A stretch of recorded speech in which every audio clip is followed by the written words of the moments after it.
Hi, and welcome to Freethinker Friday with MPA. This is a really new and casual and informal platform that we're using to connect with parents and answer questions and let them hear what we value at MPA. At any time, please feel free to go into the chat section and put down questions that you might have or comments that you might have.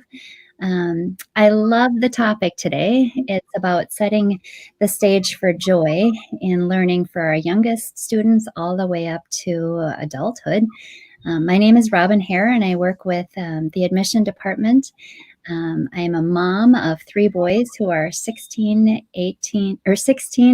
13, and 8, and I'm also a former public school teacher. I was a middle school teacher for many years. And I'm going to let my guests introduce themselves. Kristine, why don't we start with you? Hi, I'm Kristine Peterson. I have been teaching kindergarten at Mount Academy for 32 years. And obviously, I love being in the MPA community very much. I have 2 children, a 27-year-old and a 25-year-old. Go ahead, Deedee. Hi, I'm Deedee Stacy. I teach 4th grade right now at Mounts Park Academy. I started at Mounts Park in '89 in the middle school, and now I'm in lower school teaching 4th grade. I love it. I have 2 girls, both of whom graduated from MPA. Greta is 27 and Emma is 24. So they have moved on. So I'm going to start out with just a very weird way to start out a conversation about joy. And I'm going to start out with failure. And I am going to encourage both of you, either you can put your MPA educator hat on or your parent hat on. But I want to talk a little bit about failure, because I think that is something that our students today and our young people today don't know how to do very well. This morning, my son was off to take his driver's test, and as he left the door with my husband, I thought, oh, I hope he passes. And then I thought, wait a minute, or fails. Either one is fine, because he's going to learn from this, and it's really important, either one of them, to have success and also to have success after you fail. So, Kristine, can you talk first about what failing looks like in kindergarten? Well, conversations that I have with my students are always very real. Mm-hmm. And so we have used the word failure, mistakes, oops, all sorts of things. And I have actually said to them, I guarantee you are going to have these things happen every single day. And their eyes get really big. No. Because I think we train children in thinking they have to be perfect. They have to have it all, under control and do the right thing all the time. And that just is not realistic, nor is it an expectation that we have. The do right part of our slogan means, what do you do when things go wrong? What do you do when you're uncomfortable? What do you do when you just made a mistake and you're feeling that embarrassed feeling? What do you do? Mm-hmm. So we really walk through those steps to build that resilience, to build that grit. It's okay. Mm-hmm. The world isn't going to stop. Yep. We're not in big trouble. We're going to walk through it. We're going to figure it out. And it's giving them those tools and those strategies to deal with those situations that they will meet daily. Mm-hmm. It's an opportunity for growth. And I quite personally love it. Yeah. Favorite things as an adult, as a mom, and as a teacher. Yeah. And Deedee, what does it look like for you in the 4th grade? Well, yeah, I would echo that. I think, kids hear the word failure and they think that that's a bad thing. And because most of them have grown up at Mounts Park, they sort of know better by the time they get to us. This year, my daughter was studying in Scotland, and when I was there, she was talking to me about her grades. And in Scotland, they have a grade called a fail, an F, but they also have a bad fail. And so it's like worse than fail. And I was like, seriously? And so I mentioned that to my students, which they thought, of course, was hilarious, as did I. And, we love our, we have a poster in our room that says a mistake isn't a failure until you refuse to correct it. And that's pretty much the way that we teach things. And, academic failure isn't an option at Mounds Park, because that doesn't happen. If somebody is failing at something, we help them until they master it. And so, and we can model what academic challenges look like so that they understand that that's never failure. They fail with their friends. They say the wrong thing. They do the wrong thing. They fail when they forget to bring their lunch. They fail when they forget to bring their project and their mom's not going to bring it in for them. I mean, all of those things are everyday occurrences. It's, and even if it's something that warrants a one-on-one conversation with the teacher about a choice that was just made, we address it and then we move on. I mean, that's how we learn. We normalize things. My teaching partner and I, Yamini and I, we fail all the time, sometimes on purpose and sometimes not. All the kids have one answer to a math problem and I've got a different one on the board. Well, mine's wrong.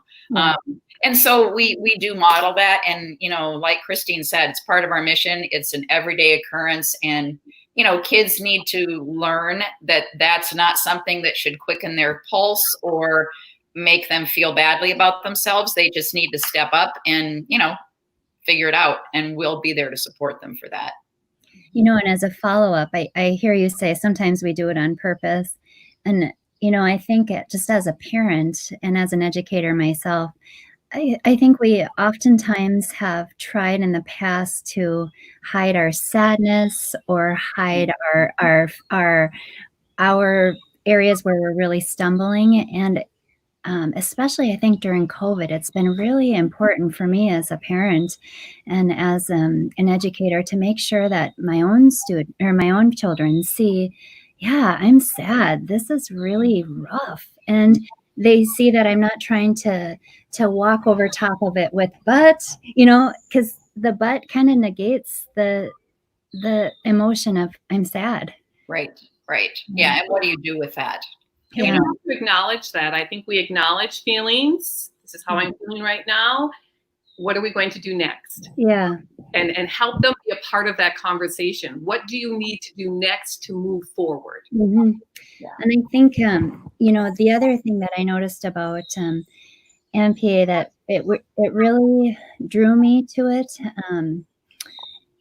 I chose this job for joy. I really wanted to be in a place where it was someplace that I believed in, and it was a position that I would just have a great time in, and that I believed in as an educator. And the thing that I love for joy's sake is the concept of we're going to collaborate and we're not going to compete. Because personally, when I start getting competitive, it can look different. It can look like I'm comparing myself. It's really negative self-talk. When I don't come out on the number one, on the top, then it feels terrible. So could the two of you talk a little bit about what collaboration looks like over competition and just that whole idea of that leading ultimately to joy? Go ahead, Mrs. Stacy. It's so easy. Oh, sorry. Hey. It's so easy to allow students to collaborate. Well, not even allow. They just do. They're human. They're social beings, and so collaboration in fourth grade. Again, they've been trained. We're lucky that way, but they love to collaborate. And we have learned over the course of our 30-year careers that when we pose a problem to the kids and then give them time to process and collaborate, the talk amongst themselves is focused. They are on task. It's not always the same or necessarily the direction we thought it would go, but they do collaborate and they are focused and they're problem solvers. I've been working with a student this summer, and it's so interesting because usually as a teacher, when I ask a student one-on-one to process what they've been thinking, often it's just the kids that have the wrong answer, or that need more support. And so I say, you know, tell me what you were thinking here so that I can see sort of where they went wrong. But this student has been talking through what she's been doing, and she's always right. And the way that she gets to write is not even close to the way I would have done it as a teacher or shown her as a teacher. And so if they're having conversations like that in their groups of 3 or 4, that's amazing. And, you know, virtually we were able to do that with breakout rooms, with the chat feature. And they came up with ways to support one another, which I think for collaboration, you know, our kids value one another's talents. You know, you might be a great artist. I might be a better editor. Kristine might be good at layout design. And they really truly do recognize and value and support one another in those talents. And so that makes it easy for us to allow them to do that, because we know that positive self-talk, I mean, they clap for each other sometimes, you know, way to go. That's amazing. I mean, just spontaneously. So collaboration is a big part of learning. They learn better from each other than they do from us. That's research-based. Yeah. So Pete, what do you think? Oh, well, I agree with you. And I think it starts early, again, with the role modeling for them. We talk about how everyone's brain is different. And we need to celebrate everyone's brains. I don't know why some kids come into kindergarten reading at a 4th grade level. I don't know why, but let's celebrate that. I don't know why she's really good all the time with her fine motor. It looks better than my handwriting. I don't know why. It just is. So we really talk early on about celebrating who the individual is. And we really want the individual to learn how they approach their learning, what they need for their learning to be successful. So maybe somebody needs to be at the standing table or the sitting table, so we really try to start that early so they can really discover who they are, so that when they get to 4th grade, I would assume there's a nice balance between being collaborative, but there's a time to be competitive too. I'm a sports mom, and so I've been in that world, and you want that drive. You want that drive academically. You want that drive competitively in sports. But there's a way to do it so that you can feel good about yourself and your classmates can celebrate you and not feel threatened by you. So there's that environment with character development that we spend an enormous amount of time on, so that when they get to those situations, they can recognize what's happening. Oh, I'm feeling something right now. Okay, I better step back, have a mindful moment. I can be competitive, but I can be thoughtful and respectful about how I approach this. Yeah.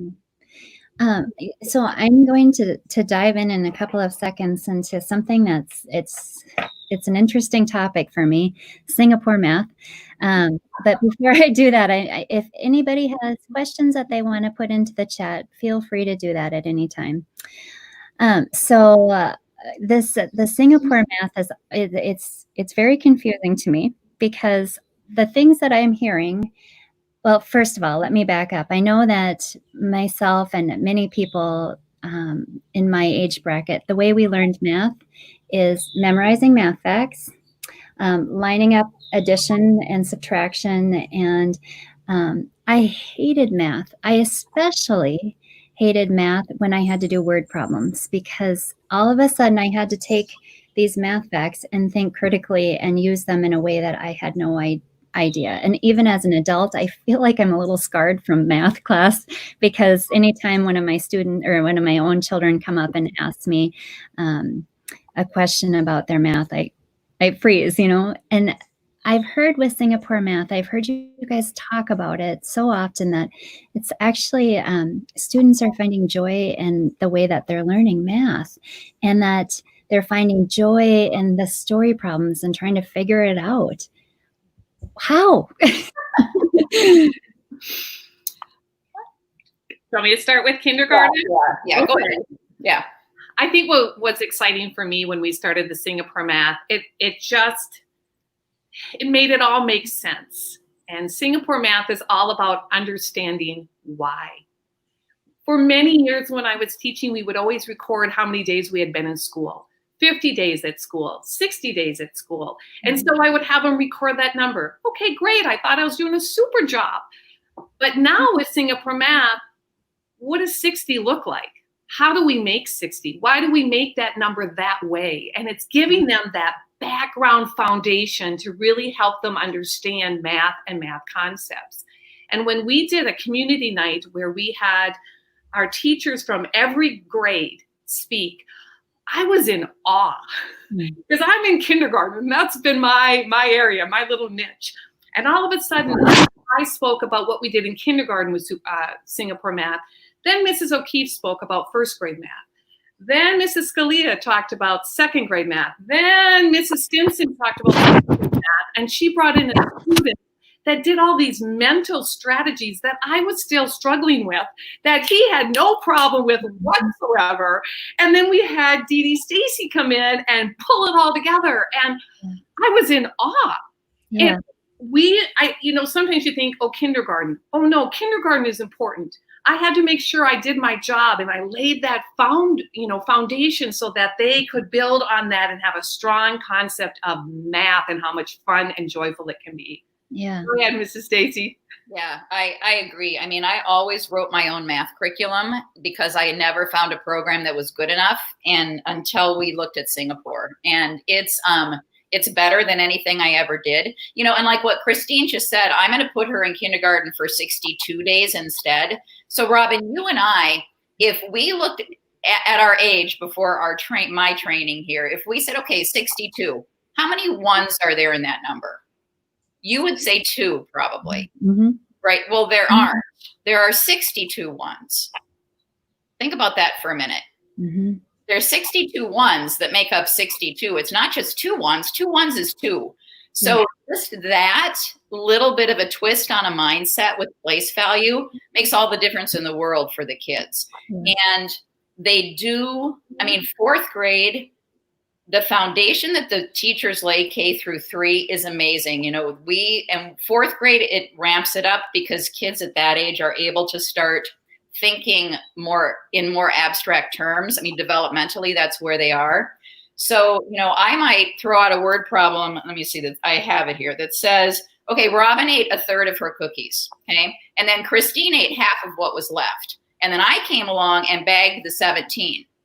So how many did you have to start with?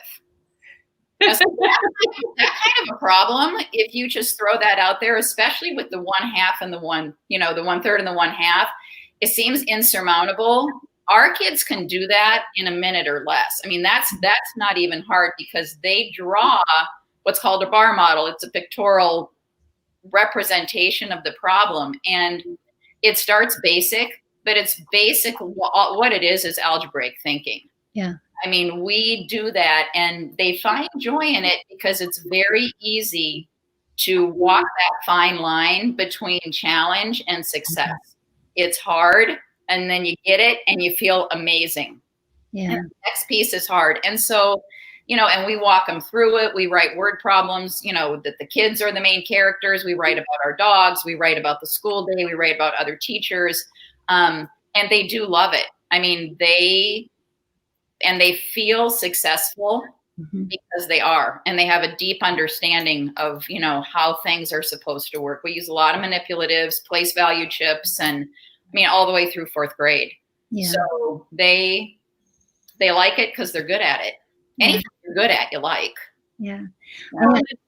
May I say something? Sorry. I think the cool thing too is that they're noticing math everywhere. And that affirms their knowledge. And so they'll look out. We did a lot of nature detectiveness during virtual learning, and they would go out and find numbers in nature. And I would get the best videos, or I'd get the best little posts saying, this is what I found in nature today that had to do with number 19 or number 20. And it just makes them see math everywhere, how they use it in cooking and baking. And so when we do things like Mrs. Stacy was saying, they bring in teachers' names, they make it something that our students are interested in and make it real life so that it's meaningful, it's purposeful. And when you do that, boy, they're going to remember. They're going to remember those things. Right. Yeah, I have a couple of follow-up questions, and then I want to talk about math is everywhere. My first follow-up question, I think, Deedee, I would like you to take a stab at this. I was just speaking with a a parent yesterday, and she sent me a message. She was looking at, well, what happens if our kids decide to enroll when they are in the 3rd grade or in the 4th grade and they haven't had any foundation in Singapore math? Yeeks, what happens then? Well, I would be lying if I said it's not a problem. Mm-hmm. Although problem's probably too strong of a word. It's challenging for those kids. Yeah. I had this year in my classroom, I had 2 students as 4th graders who were new to Mounds Park.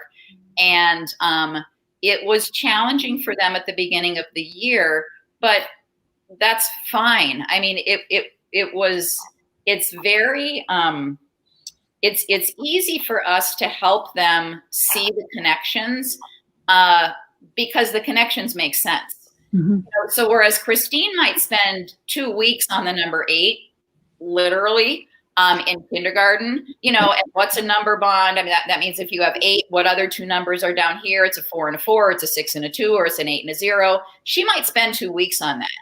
And my 4th graders need to know what a number bond is and what it looks like. But I can show a 4th grader that concept in 5 minutes. Yeah. And then they know. And so I can move much more quickly and do what we call backfilling. So they see that. Our teachers are phenomenal, and they're used to new students coming in, as well as having students, the developmental thing, math is developmental. And when you have kids in a classroom that are a year and 2 months older than somebody else, that is developmentally a huge, huge discrepancy. And so, that's where, Robin, somebody like you might have felt you were bad at math. Yeah. So you would think about walking. Walking is developmental. You would never look at an 11-month-old and say, "Oh, she's not walking. Break out the wheelchair, right? She's just not going to walk." Of course you're going to walk. And when you're 5 and you're running in kindergarten, Miss P's never going to know that you didn't walk until you were 14 months old. So math is the same way. We have to take kids where they are and help them developmentally at that next step. So new students, it's a little bit of a challenge. Sometimes they choose to do some work over the summer. Sometimes they don't. They are always okay. Yeah. They are always okay. I mean, that's just, it's like I said before, it's just not an option to look at an academic discipline and say, that's not my deal. We don't do that at Mounds Park. Yeah. We do it and we love it and it's fun, and we do what we need to do to make sure that child feels that joy in that word problem. So. And Kristine, the follow-up question that I have for you is, and it's something that I also really love about education and doing it really well, is when you have the time and the bandwidth and the preparation to do things that are interdisciplinary. And I love that you guys do that so often at MPA in the lower school. And you were talking about math is in cooking, math is in everything. Can you tell me what interdisciplinary curriculum looks like? And for people who are watching, I just want to explain. As adults, yes, we don't live in that time period of, okay, now I'm going to do my math, and now I'm going to do this, or I'm going to do that. It's all connected. When we go to the grocery store, we're using math, we're using public speaking skills, we're reading, we're comparing. So that's kind of the thought process behind what interdisciplinary looks like. Can you tell us what it looks like in kindergarten? Well, I just took off my cover. I just purchased this cover for my laptop. So when I saw this, and this is what teachers do, we look at something like, aha, lesson, not one lesson, not 2 lessons, but many lessons. And we can tie it in with not only what I do in my classroom, but I can tie this in with art, and I can tie it in with the makerspace, and I can do all sorts of things. Yeah. So when I look at this, I see the 4 seasons. So now I've just talked about number 4. Yeah. I can talk about how the tree changes through the seasons. So then I'm talking about seasons and how do seasons start up, and I'm getting science in there. I might have Mrs. Gifford, our art teacher, hey, can we have the students maybe create this in art? What do you think? And then I'm going to collaborate with my colleague. Maybe for letter T, I'm going to bring in language arts, and I'm going to talk about the tree and maybe have them look at this and say, what do you see? Share your ideas with me. Share your thoughts with me. And I'll, they'll dictate to me and I'll record that and send that to parents. Or if I have those students that are using temporary spelling, I'll say, hey, do you think you could write a story about this tree?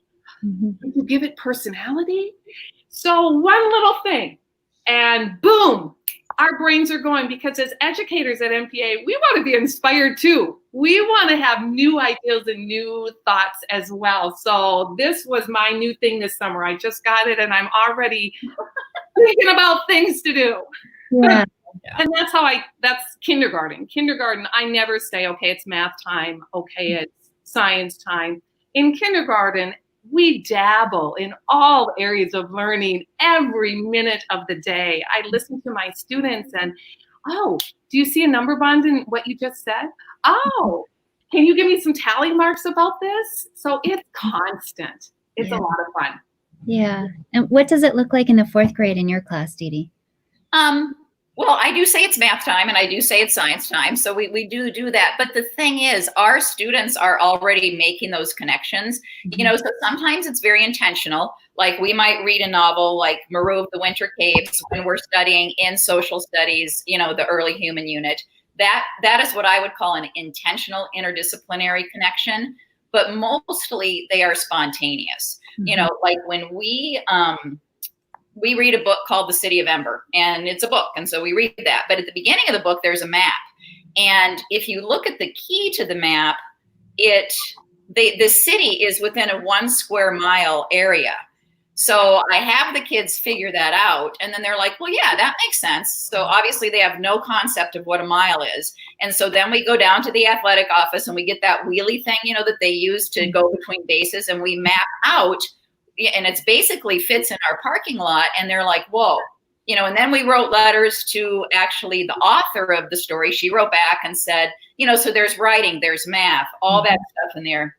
And then sort of the flip side of that, when we're doing math, if there is a word problem, the children are required to write a sentence. And so, let's say the answer is 46, students will actually do things like, Kristine's 46 apples glowed in the dark like tiny candles. They're so excited to share that because that's a simile. And they'll say their sentence and then they'll just sit there and somebody will say, wow, that was a simile. And they're like, yes, it was. So, they make those connections. We study different bases in 4th grade as a way to sort of cement place value. And I use an abacus to introduce base 10. And then, the students, we sort of get them to say, well, what about, so that's a machine for counting in base 10. What does a machine that counts in base 4 look like? And then we trek down to the maker space and we say, I don't know what it looks like. Show me. And so then they're all talking and collaborating and building, a machine that counts in base 4 or base 12 or, whatever base they're comfortable with. So it's pretty spontaneous most of the time, which I love because that's what life is like. Life is spontaneous. It's not in boxes. Yes. Well, and the kids they do this symbol connection. You would hope to see them doing this constantly because the learning all year long should always be connected. We aren't just doing little isolated patches. Everything should be woven together. Yeah. So we have about, this, I was really nervous about doing this, but it's gone so fast and we have about a minute left. If I want to really encourage people who are watching, if you have any questions, go ahead and put them in the chat. But I'm going to ask the two of you, what question should I have asked you? And you have about 30 seconds a person here. Should you start early or wait till later? Okay, go for it. I would say, I did both with my girls and they both had great experiences, but the one that started in kindergarten, her experience was very different. And, she was a confident artist, writer, trumpet player, speaker, performer, mathematician in her mind by the time she was in 1st grade. Which was a beautiful thing to see. My other daughter came in understanding, she thought, what failure was because she'd been taught that grades matter and a failure is a failure. Pete, go for it. Okay. I think sometimes we get caught up in the academic piece of it. I think it's really important that we understand we really value the character education and helping children with delayed gratification, being patient, being kind and thoughtful and problem solvers. So that social and emotional piece, boy, if that's in place and that character is developing and we're using those champ qualities, the academics can shine. Excellent. I want to thank the two of you. You made my job super easy. I can just sit here and listen to you guys all day. I want to just make a shout out for July 10th. We are going to be back on Facebook Live, and we're going to be talking about racial justice and inclusion, which is a really relevant and important topic always, but especially right now. So thank you very much. I appreciate your time. And if any parents are out there and want to connect, please let us know at Mounts Park Academy. We're super excited to have a conversation with you. Thanks, Robin. Thanks, Kristine. Bye, guys.